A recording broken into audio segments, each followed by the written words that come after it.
नमस्ते प्यारे दोस्त, कैसे हैं आप सब? अच्छे हैं ना? आज हम हिंदी विषय पढ़ेंगे। मैं आपको हिंदी सिखाने वाली हूँ। पहले मैं थोड़ी आपको हिंदी के बारे में जानकारी दे देती हूँ। हिंदी हमारी राष्ट्रीय भाषा है, जिसे हम राजभाषा भी कह सकते हैं। हिंदी में 11 स्वर और 33 व्यंजन है। इसके अलावा हिंदी में संयुक्त व्यंजन है, अनुनासिक है, नासिक है, नासिक ध्वनियाँ है, अनुनासिक ध्वनियाँ है, विसर्ग है। इन सब का परिचय मैं आपको जैसे जैसे हम पढ़ते जाएंगे दूंगी। आज हम हिंदी भाषा की बात कर रहे हैं तो हमें पता होना चाहिए कि हिंदी भाषा है वो देवनागरी लिपि में लिखी जाती है। कोई भी भाषा जब लिखी जाती है ना तो उसे लिपि कहा जाता है, लिखने की पद्धति को। तो हमारी जो हिंदी भाषा है वो देवनागरी लिपि में लिखी जाती है, ये आपको याद रखना है। दूसरी बात मैं आपको ये बता दूं कि जब हम कोई भी भाषा सीखे बच्चों, तो उस भाषा में, नई भाषा हो तो उस भाषा में हमें अपना परिचय बोलना आना चाहिए। तो मैं आशा करती हूँ कि 6वीं, 7वीं और 8वीं कक्षा में बच्चों को हिंदी में अपना परिचय बोलना आना चाहिए। अगर आपको नहीं आता अपना परिचय हिंदी में बोलना, तो मैं अपना परिचय यहाँ हिंदी में देती हूँ। उसी प्रकार आपको अपना परिचय मुझे देना है, बराबर। व्हाट्सएप के माध्यम से मैंने आप सबको कहा है कि आप मुझे अपना जो होमवर्क है वो भेजिएगा, बराबर है। तो आप हिंदी में अपना परिचय इस प्रकार बोले। पहले मैं बोलती हूँ, आप सुन लीजिएगा। पहले अपना नाम, पिताजी का नाम, माताजी का नाम, आप क्या है, विद्यार्थी है, शिक्षक है, कहाँ पढ़ते हैं, कहाँ पढ़ाते हैं, आपके शौक़ क्या है, आप बड़े होकर क्या बनना चाहते, ये सब आपको हिंदी में लिखना है। तो मेरा परिचय मैं बोलती हूँ, आप सुनिएगा। मेरा नाम सोनल बहन है। बहन नहीं है के ऊपर हमें मात्रा नहीं लगानी है, ह के ऊपर हन लगना है, बहन। मेरा नाम सोनल बहन है। मेरे पिताजी का नाम हिम्मत भाई है। मेरी माताजी का नाम रमा बहन है। मैं शिक्षिका हूँ। मैं श्री जलाराम बापा विद्यालय में, प्राथमिक विद्यालय में पढ़ाती हूँ। मेरे शौक संगीत, चित्रकाम, पढ़ना, ये आदि मेरे शौक़ है।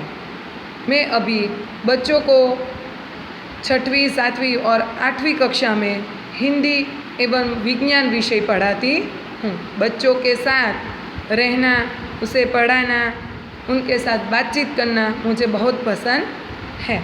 इस प्रकार से आपको भी अपना परिचय अपनी जो फेयर बुक है, पाकी नोट है, उसमें लिखना है, बराबर है। मैंने आपको बताया था कि पाकी नोट में आपको क्या क्या करना है। आपको याद होगा कि पहले पन्ने पर आपको अनुक्रमणिका बनानी है, दूसरे पन्ने पर आपको वो जो हमारी प्रतिज्ञा पत्र दी गई है हिंदी विषय में, पहले पेज पर, जिसे गुजराती में हम बोलते हैं भारत मारो देश छे, वो हिंदी में दिया गया है भारत मेरा देश है, वो भी आपको अपनी पाकी नोट में लिखना है। उसके बाद आपको मेरा परिचय हिंदी में लिखना है। उसके बाद हमारा अभ्यासक्रम शुरू होगा। तो हम हमारी बात पर आ जाते हैं फिर से कि मैं आपको पढ़ाने वाली हूँ आज कक्षा 6 विषय हिंदी। अब आप हिंदी विषय, आपको पता है ना, हमारी मातृभाषा गुजराती है, हमारी राष्ट्रीय भाषा हिंदी है और हमारी अंतर्राष्ट्रीय भाषा अंग्रेजी है। तो हम क्या पढ़ने वाले हैं? हिंदी, बराबर। तो आज हम कक्षा 6 की हिंदी पढ़ेंगे। अगर आप हिंदी की पुस्तक देखें तो उसका पहला पन्ना देखिए, जिसे हम मुख पृष्ठ कर सकते हैं, उसके ऊपर आप देखिए कितना सुंदर चित्र है। बुलबुल का चित्र दिया गया है, यहाँ तालाब के किनारे का जो चित्र है वो दिया गया है। यहाँ लिखा गया है हिंदी, कौंस में लिखा गया है द्वितीय भाषा। हमारी हिंदी हमारी द्वितीय भाषा है। तो हमारी पहली भाषा कौन सी हुई? गुजराती, बराबर है। प्रथम सत्र लिखा गया है, अर्थात हमारा जो प्रथम सत्र है उसमें हमें यह पुस्तक पढ़नी है। उसके बाद आप पुस्तक के पीछे के पन्ने को देखें तो आपको पता चलेगा कि यहाँ श्री रविंद्रनाथ टैगोर द्वारा दिया गया हमारा राष्ट्रगीत लिखा गया है, जिसको पढ़ के आप अच्छी तरह से उसका उच्चारण कर सकेंगे। तो ये भी आपको दिन में एक बार अवश्य पढ़ लेना है। इस प्रकार हमारी जो ये हिंदी की पुस्तक है वो हमने देख ली है, बराबर है। अब हम देखेंगे हमारे अंदर हिंदी की अंदर क्या लिखा है, तो उसका हम पन्ना पलटेंगे तो हम देखेंगे कि प्रतिज्ञा पत्र जो है वो हिंदी में दिया गया है, वो आपको लिखना है, बराबर है। अपनी पाकी नोट में लिखना है, बराबर है। उसके बाद हम देखेंगे तो यहाँ प्रस्तावना दी गई है, वो भी आपको एक बार पढ़नी है कि प्रस्तावना में क्या लिखा है, बराबर। उसके बाद देखेंगे कि कोई भी पुस्तक आप देखिए उसमें आगे में लिखा होगा कि हमारे मूलभूत कर्तव्य क्या हैं। तो बच्चों वो भी आपको होमवर्क में एक बार घर पर पढ़ लेना है। उसके बाद हम देखेंगे कि यहाँ अनुक्रमणिका दी गई है। अनुक्रमणिका में दिया गया है कि इकाई के नाम दिए गए हैं, साहित्य का कौन सा स्वरूप है, वो कौन से पृष्ठ क्रम पर है, पृष्ठ माने पन्ना, पृष्ठ क्रम पर है, वो आपको यहाँ से दिखेगा, बराबर है।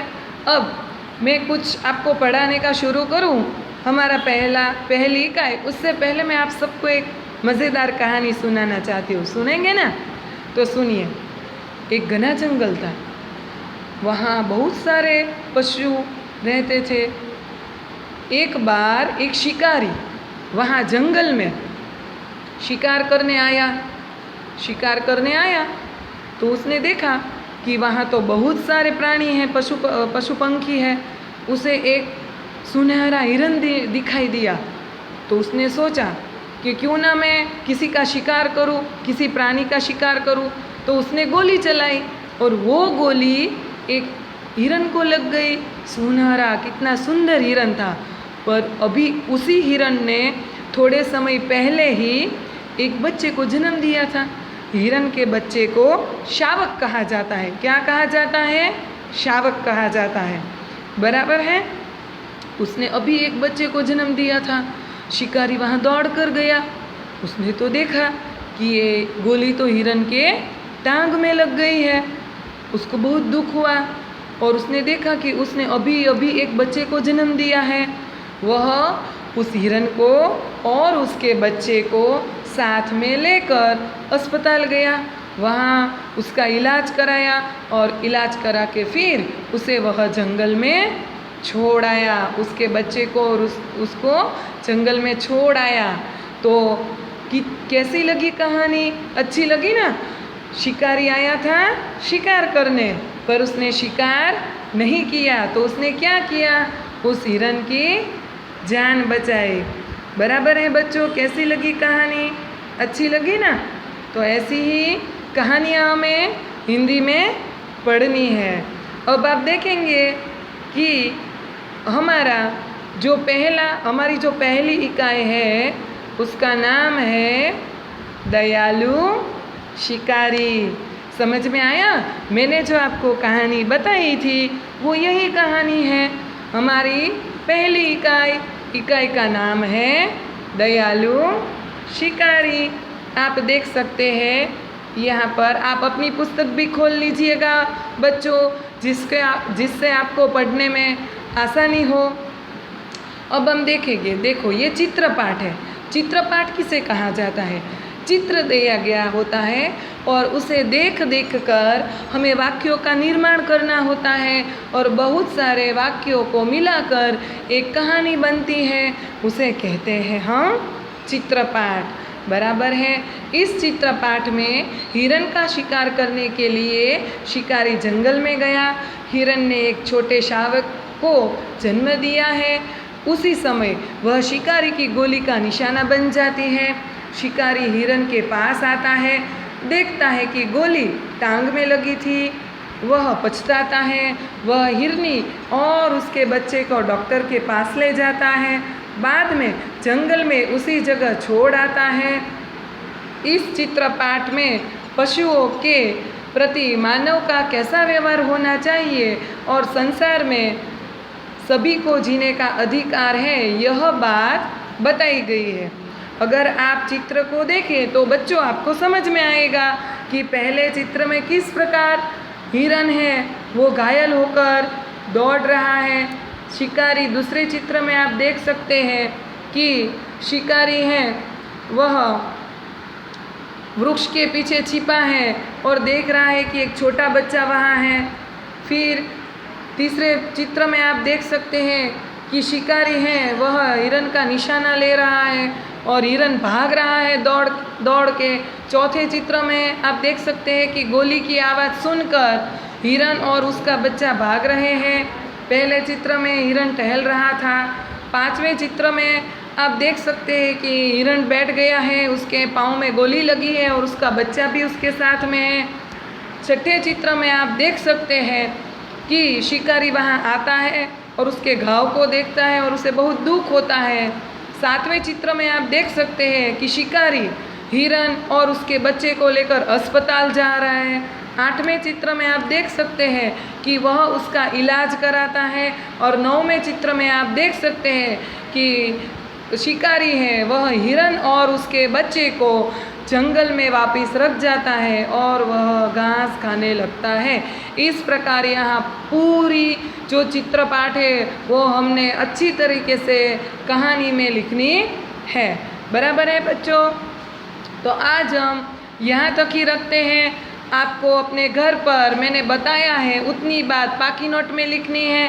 पहले आपको अनुक्रमणिका लिखनी है, उसके बाद में आपको प्रतिज्ञा पत्र लिखना है, उसके बाद आपको मेरा परिचय हिंदी में लिखना है, उसके बाद पहली इकाई की इकाई का नाम है दयालु शिकारी चित्रपाठ। वो कहानी आपको अपनी पाकी नोट में फेयर बुक में लिखनी है। बराबर? अगले वीडियो में हम इसका अभ्यास और उसके स्वाध्याय की विस्तृत चर्चा करेंगे। तब तक के लिए अपने घर में रहिए सुरक्षित।